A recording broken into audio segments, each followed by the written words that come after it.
When Peacemaker season 1 came out, I'd been so badly burned by Brightburn. I found it so offensive. And also, I had gotten a look at some of the scripts, which were like word for word when the show came out. And there were elements to it that, again, I found very offensive. So I was like, you know what? Not for me. Don't want to hate on it, but don't want to watch it either. And a number of you said, and you insisted upon it, that if only I were to give the show a chance, you think that I would enjoy it. Well, I have not watched season 1 of Peacemaker still, but you don't need to, it turns out, to watch season 2, because I've watched 5 of the 8 episodes for season 2. What do you know? I kind of do like it. I mean, again, I think James Gunn has toned it down. I mean, occasionally when watching this new season, I would still exclaim, again, occasionally, but why, James Gunn, why? I mean, there are things here, just a few, you count them on one hand, where you're like, ooh, like yikes.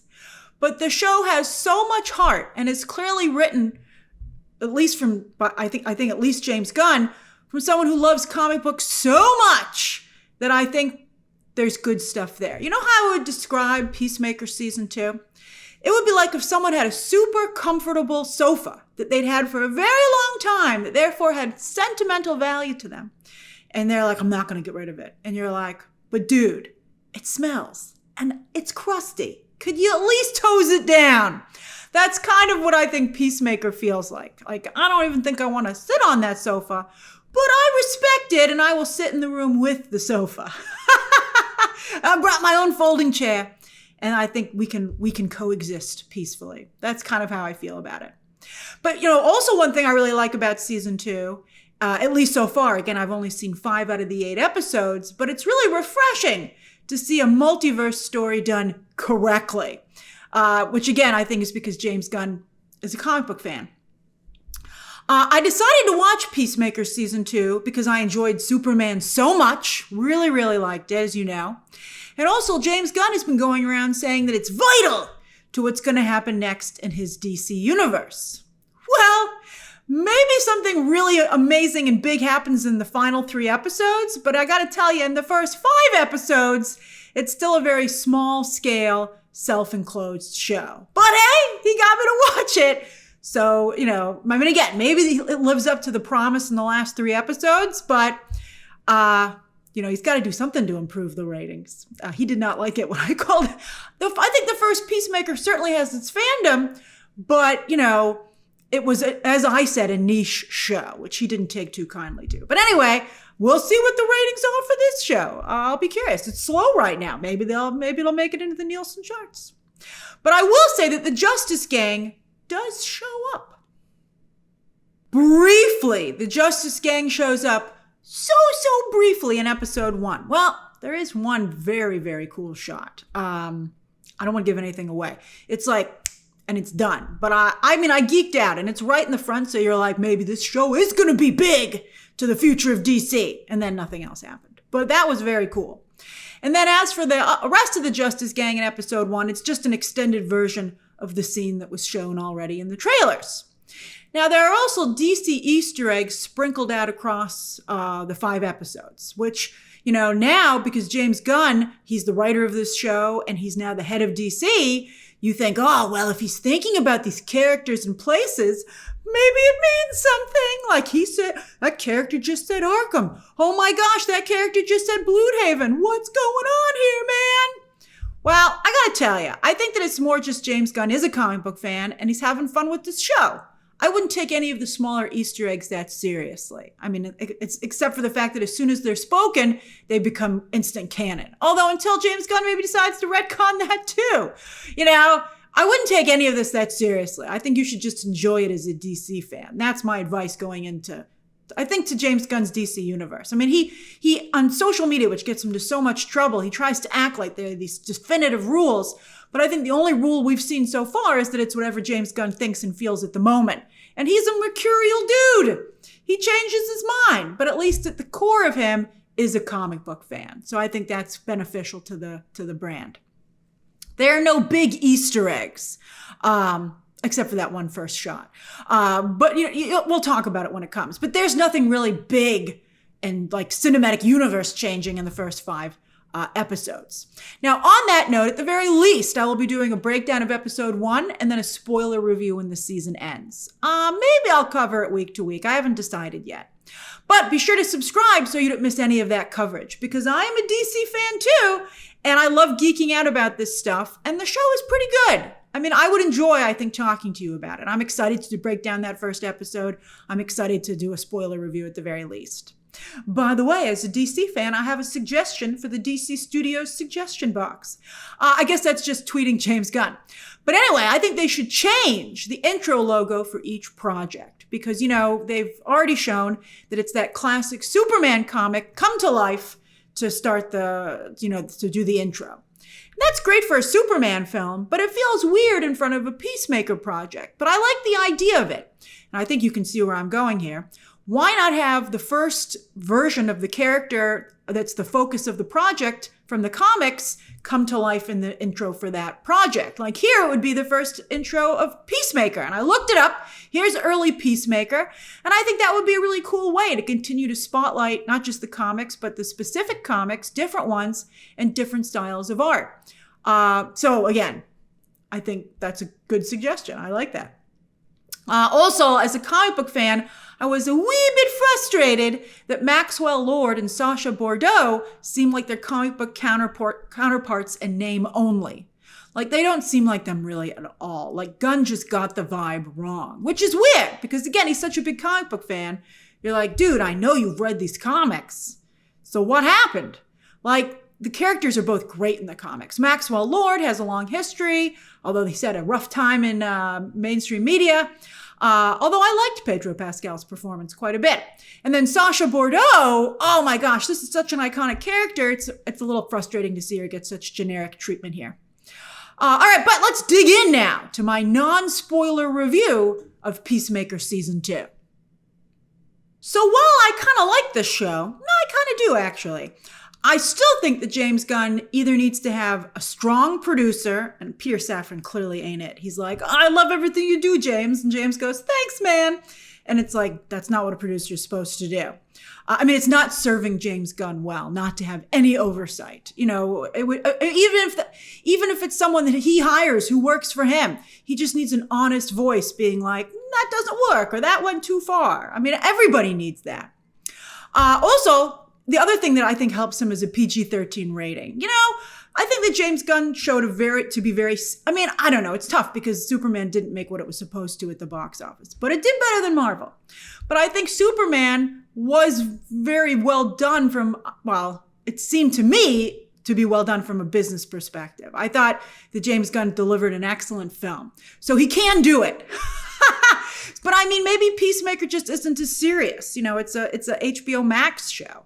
Although look what the Penguin was able to accomplish. So maybe if James Gunn took this show a little more seriously, it would accomplish more. But maybe does it need to? As long as I think Peacemaker feeds his core fandom and it feeds them well. Nom, nom, nom, nom, nom. A lot of you are like, I'm eating great. But I do think also a PG-13 rating is very beneficial to James Gunn. If there's not going to be a producer to step in and go, too far.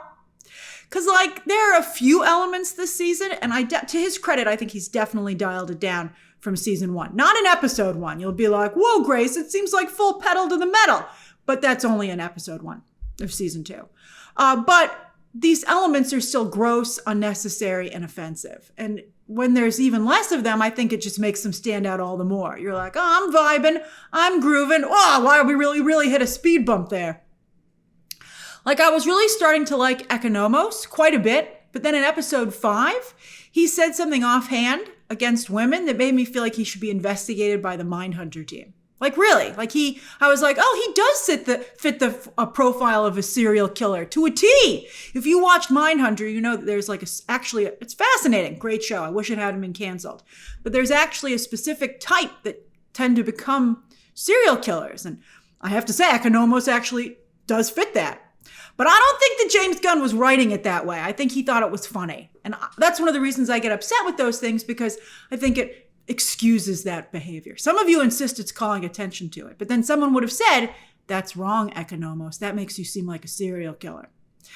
Okay, so anyway, I'd also add that perhaps Gunn, we've always talked about that James Gunn seems very against having, sexy men and women in his projects. But it occurs to me that maybe he doesn't know how to deliver that, right? Because he tries to have some sexy elements here, but they just come across as awkward and weird. I mean, maybe some people will find it sexy, but it's very skeezy, cheap, strip club sexy, like beer and Cheeto crumbs on the floor sexy. And I think that's hard. That's hard to be sexy. It's that crusty couch, you're like, really, man, can anyone be that turned on that they're not like, maybe we should move somewhere else? Although I will say that this is definitely the show of the bulge. I've talked before about John Cena's tighty whities, and some of you really remember that. So I think you'll think it's funny, I guess, that I'm bringing it up again. But he's walking around in his tighty whities again with big he loves to do that. Although he had a very funny bit at the Academy Awards also. But not only is John Cena and other male actors in tighty whities on this show, but also they really love like the shirts that cling to guys' muscles.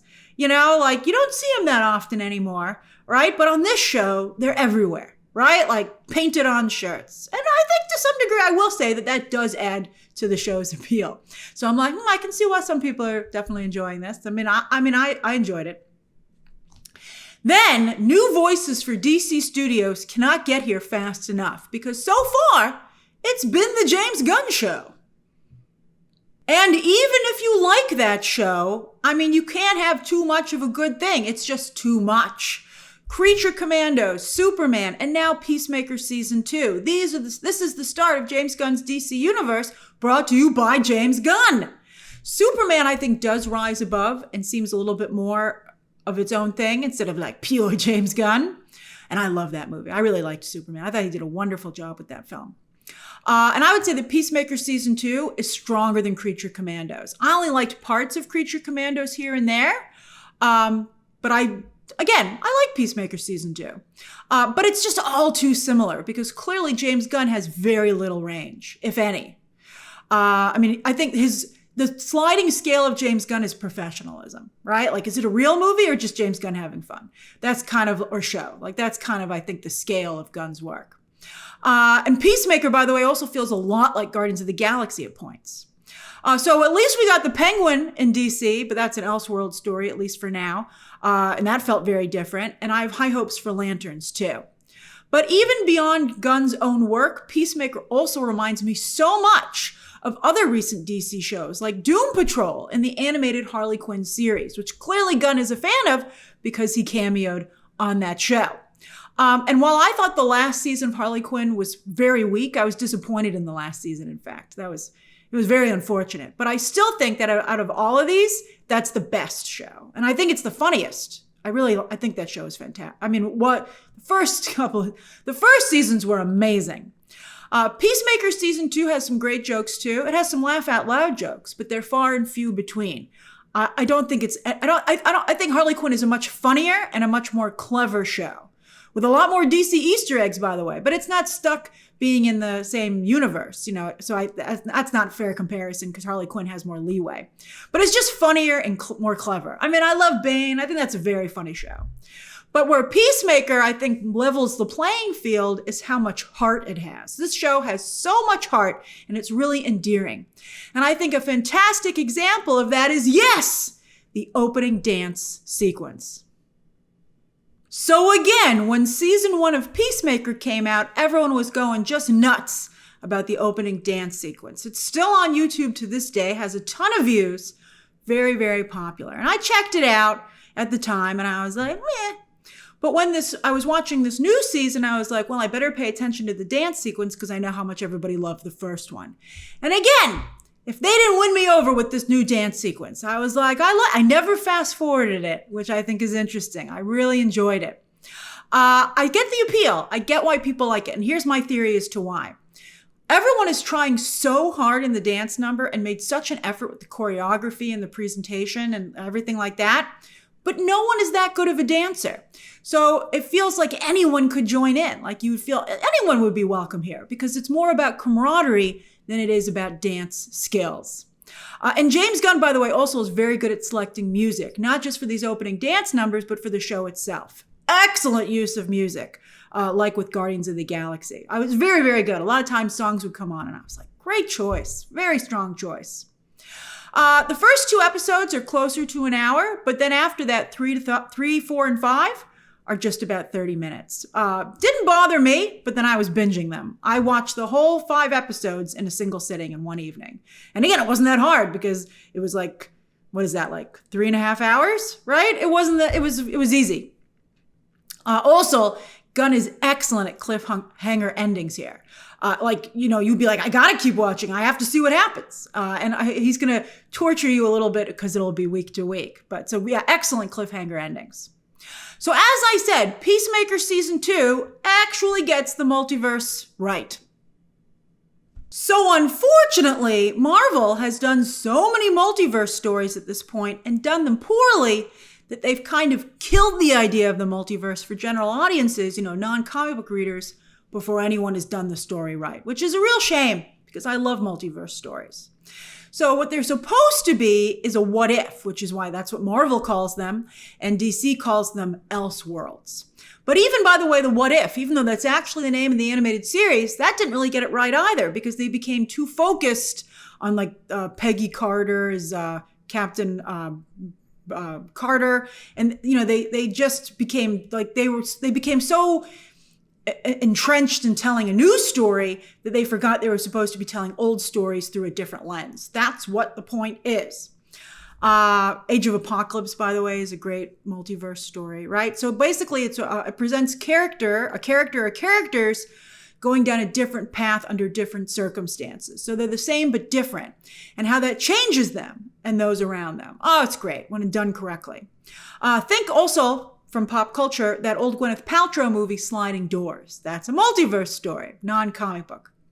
So anyway, James Gunn, again, is a genuine comic book fan, clearly. And he gets it right with Peacemaker Season 2. This is an actual multiverse story. It's so refreshing. You're like, this is what it's supposed to be. And Gunn presents Peacemaker with an alternate universe where his life is, let's just say, everything he ever wanted it to be. And they do that very, very well. You're like, this is very good. So the first 5 episodes of season 2, and I'm surprised they ask so much of John Cena from an emotional performance perspective. And you're like, that's a lot to ask of John Cena, but I think they do a nice job with it. You really feel for him. So the first 5 episodes of season 2 explore just how much everything in his own life is going wrong and how much better everything would be if he was in this other universe, right? But then they also have this feeling where you're like, I don't know, perhaps underneath all this perfection, there might be a problem. I thought that was interesting. You know what it reminds me of? The classic Superman story for the man who has everything. And maybe when James Gunn was doing his research for his Superman movie, he read all the best Superman stories. And did he reference that one? I'm sure that was one of them. And he's like, well, maybe I'll do that for Peacemaker Season 2. And there, Clark is given everything that he ever thought he wanted, only for it to feel wrong. Again, I haven't seen the last 3 episodes of Peacemaker Season 2, so we'll see if James Gunn sticks the landing on this, but he set it up very, very well. I actually think, you come for the promise that this is going to mean something for DC going forward, and it doesn't, at least so far, but you stay because you actually care about this story. At least I do. Season 2 also, by the way, plays off significantly of James Gunn's Suicide Squad movie. Because yes, enter Rick Flag Sr., who still looks nothing like he did in Creature Commandos. Wow, that character looked like James Gunn. So sus, James Gunn. So sus! If you do less sus things, I think it would help everybody. So anyway, yes, of course, Rick Flag Sr.'s son, Junior, was killed by Peacemaker in that movie. And Rick Flag Sr. has clearly not gotten over what happened, obviously. But also there are some other interesting elements revealed about the situation, which I'm excited to talk to you about, that make it more complex and even more interesting. I actually like what James Gunn does with this quite a bit. By the way, I think Frank Grillo does the best job in the opening dance sequence. He always catches my eye. I'm like, his moves are he's not, make no mistake, he's not a great dancer either. But I think he does the best job. I'll be curious to hear who you think does the best job in the opening dance sequence. All right, so let's talk about the rest of the cast, starting with the leads. This show is James Gunn and John Cena. It's 2 bros at the back of the comic book store who love comics, shooting the shit. That's the show. Very guys' locker room as well, I would say. Even though there are female characters, it's interesting. They're all clearly written through the lens of a guy who I don't think knows women particularly well and has made no interest in trying to. I mean, we'll see how Ann Nogueira does writing for some of the female-led projects that James Gunn has hired her for. Maybe she can help. Not to say there aren't likable female characters on this show, but they're very clearly written by men. We don't actually know James Gunn very well, which is weird considering how much he likes to talk to us and be on camera. We don't know him. And I don't think he's ever kind of let down his guard and let anybody in. I would actually give him that advice. If he's going to continue to put himself front and center, I think it would benefit him to let more of the fan side show. I don't know. I mean, to be fair, I don't watch a ton of like interviews with him because I'm not a personal fan. So maybe some of you have seen that side of him, and maybe that's why you're so loyal to him. But I think I know John Cena pretty well at this point. He's such a sweetheart. One of the things that's always impressed me about him is that he has granted more wishes than anyone. He, in fact, is in the Guinness Book of World Records for the most Make-A-Wishes that of anyone has ever done, 650 to date. I mean, that's just who he is. It's in his DNA. He's a wonderful person. He's not a great actor.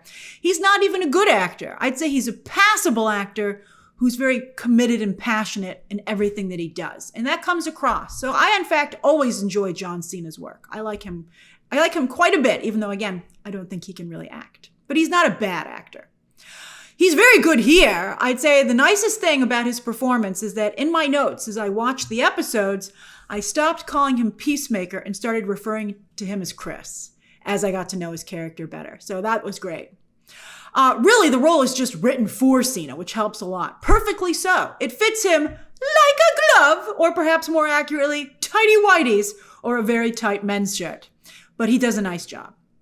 Now, when I said I was going to watch Peacemaker Season 2, and I was all excited about it coming off of Superman, I forgot that James Gunn's wife is the female lead, and I was like, what did I get myself into? However, as I watched the 5 episodes and I was like, I'm trying to be positive. I'm going to open myself up to this show. While I would say she's not any better of an actor than John Cena, she's also just passable. She did a really good job with her action sequences, and that's hard to do. I was impressed with her ability as an action person. And they gave her a lot again, and she really sold them. I was like, you twirled around that person pretty well. She took a lot of punches. She gave a lot of punches. She did, and I would say that actually is her best skill, the action sequences. And I came to like her on the show as well because she has very good chemistry with Cena, and I became, very emotionally invested in their relationship, the will they, won't they of it all. I'm actually rooting for those. I think they're actually a perfect pair, actually. They're both broken in very much the same way, which is interesting. Why won't she date Peacemaker? I think this show kind of gets into that, which I also was one of the things I find very interesting about it. But you know what else is a big question about Jennifer Holland? Why will anyone else hire her? As I said, she's not horrible. She's fine, right? So James Gunn has like a lot of friends in the industry and he can't get one of them. He's like, do me a favor. I'm the only one hiring my wife. It's starting to look really, again, sus. Could you hire her and just put her in like one scene so she looks more like an actual actress? Please? And he has a lot of friends who are, talk about loyalty in the industry, who are so loyal to him. He must just not have asked. And he really needs to ask because it would legitimize her as an actress. All right, but again, her action sequences, very nicely done. And I do care about the 2 characters. Now, as for the supporting cast, Danielle Brooks just absolutely killed it in her voice work for the bad guys too as Kitty Cat. I mean, I spent most of my review, at least in the acting section, singing her praises. She was so good. So I wish that her role here gave her the same space to work in. She's good. She's very good. But, not because of the role that's written for her. It's because of Danielle Brooks. But she's nice. She does a good job. And she's a great friend for Peacemaker. I enjoy their scenes together quite a bit. And she's his main friend this season. I believe in the last season, his best friend, his BFF, was Freddie Stroma's Adrian Chase, a.k.a. Vigilante. And a lot of you guys were going nuts over his performance last season. But he's not in this season that much. He and Peacemaker have grown apart. Didn't watch season 1. Don't know why they're on the outsies, but they are. And it's making Adrian feel bad. But, he is a little weird. I'd be like, I don't know, Adrian. And they make him intentionally a little bizarre. I really do feel there could be a Peacemaker Mindhunter crossover, right? I'm like, I feel a lot of you were candidates for those interviews. But I'm not seeing why you guys like this guy so much, at least not in season 2, right? I mean, maybe he had better scenes in season 1, but right now I'm like, meh. He is the other actor who wears the tighty whities, though. I actually was really enjoying Steve Agee as Economos. Like, at first I wasn't sure. Like, I was like, whoa, talk about not being able to act. But it works for him. It became his thing. And he was actually becoming my favorite character on the show after John Cena. I was like, Economos is actually a lot of fun. He has the best lines. But then he said that weird thing in episode 5, and I was like, don't get too close to him. He might murder you. All right, Michael Rooker has joined this season, a friend of Gunn, FOG. And I'm sure he and Gunn thought that his role was really funny. But it's not. It was a really bad idea. I'm surprised that when they were editing the show, they weren't like, woo, this didn't turn out. Maybe we should reshoot it. Again, we'll see where it goes. But I'm like, you're just taking up screen time that other characters could get. Tim Meadows also joins this season. And, he was never like the greatest actor on SNL. But whenever he's on screen, he points out, by comparison to the rest of the cast, what a professional comedic actor looks like. He's like freaking Marlon Brando compared to everybody else. He does a really good job. So that's my non-spoiler review of Peacemaker Season 2. If you're a DC fan and or a James Gunn fan and or a John Cena fan, it's a nice little show. That's how I would describe it. Why don't I just call it cute while I'm at it? But I mean, it's like all these other shows I mentioned. At this point, if you like this stuff or not. I like it. There's a little bit of a sameness to it, and I got a little tired of it after a while, but it's been a minute. So here comes this show. And again, it comes from the head of DC now, so I think that gives it a little bit more cachet. We'll see. Also, maybe something really amazing and important happens in episode 6, 7, or 8, right? I mean, it could. James Gunn teased it, although, whatever. You know how he is at this point. Again, I mean, you know how things are at this point, right? But we'll see. We'll see how it does. Creature Commandos was never able to get on the Nielsen charts, not once. Peacemaker Season 1, as I said, I don't think a lot of people were watching it, but we never knew for sure because it aired before Max was included in the Nielsen ratings. But now it is. The Penguin, by the way, charted on Nielsen at the very end and has won a ton of awards. Peacemaker is not going to win awards. Maybe it might win a fan award, right? Or something like that. But it's not that kind of show. But, as far as trending on Nielsen goes, it might. As I said, it's very slow right now. And people like Superman, particularly domestically, and that's where Nielsen is charting. That's what Nielsen reads, people viewing in the United States. So it might be able to chart, it might be able to get at least on I would hope it'd be able to get on the originals chart. It's a nice little show. It's a nice little treat for DC fans, right? You don't have to watch Peacemaker, but if you want to watch some DC TV, here you go. So are you planning to watch Peacemaker Season 2? And if so, is it because you watched Season 1 and you're like, round 2, baby? Or are you new to the show like myself because you enjoyed Superman so much or because James Gunn is now the head of DC, you're going to give it a whirl, right? And by the way, Peacemaker, of course, had a cameo in a very funny cameo in the Superman movie. All right, share those thoughts down below. Again, subscribe today. And of course, as always, you can check out some more videos right now.